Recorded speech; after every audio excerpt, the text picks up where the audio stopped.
Prince George Memorial Park Cemetery is 50 hectares in the heart of the city. It's a somber but peaceful area, hosting the grave sites of thousands. Among the buried are veterans of world conflicts from across Canada and the world. Private A.F. Mindel, Corporal Joseph R. Paul, Gunner N. Nebesnik, Stoker E.M. Tilley, Sapper Herman B. Luby. We have over 1,300 veterans that we know of interned in this military cemetery. Many of the veterans interned at the cemetery range from World War I to modern-day service. All these guys and girls, they're buried here. And there's also Germans and Russians that have fought for Canadian Armed Forces. They're buried here as well and classed as veterans. During the last 5 years and a few weeks before Remembrance Day, volunteers from local youth groups assist the Legion to place a small Canadian flag next to each grave marker.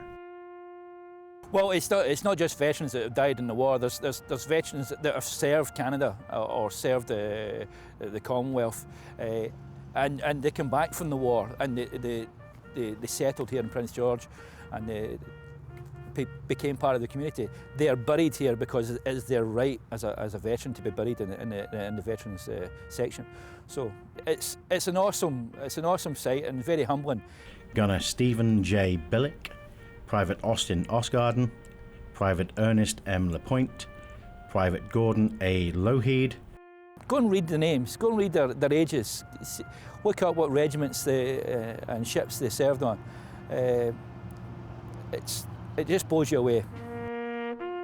There are more cemeteries like these across the country, and some even cross borders. There's Commonwealth graves all over the world, British Commonwealth graves, and the Canadians will be buried there as well. You can go online and look up where, if you've got a relative that died overseas, look him up. You can look him up on the government website, and you can find out where he's buried, and you can even get photographs. They'll give you a photograph of the grave as well.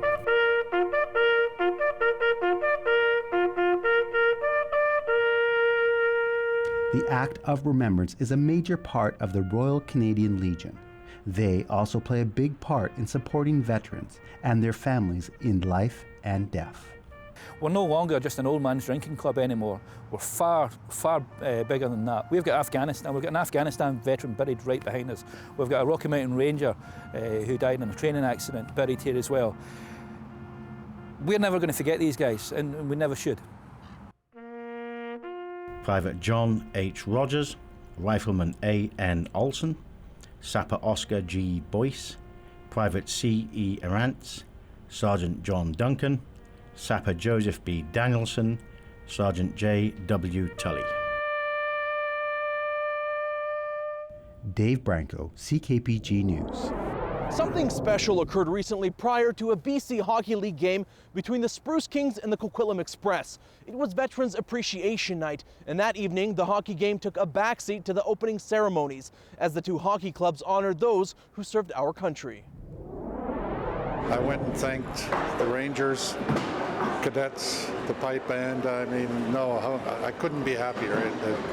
Looking again, seeing the number of people in the audience, obviously they also appreciate the fact that we're doing this for the veterans. No, I couldn't be happier. To get the public to understand that there are veterans out there that need help. And the more of these sort of events we can do, the more the word gets out and the more help we will get in return. The Kings and the Express gathered along their representative blue lines prior to the start of the game as the veterans provided the color guard. The Kings debuted their custom winter camouflage jerseys, which were auctioned off at the conclusion of the game.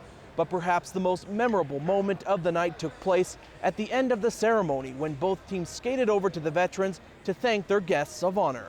That was super. I couldn't believe it. It was fantastic, really. I don't know who originated that or whose idea it was, but that's a class act. That's unbelievable. And we met the players when they first put the jersey on, the team captain and the 3 assistants. I mean, they were grinning from ear to ear. They were so happy with what was going to happen. They couldn't wait to get to this game. No, it was great. When we come back, a poem that was written more than 100 years ago continues to live on.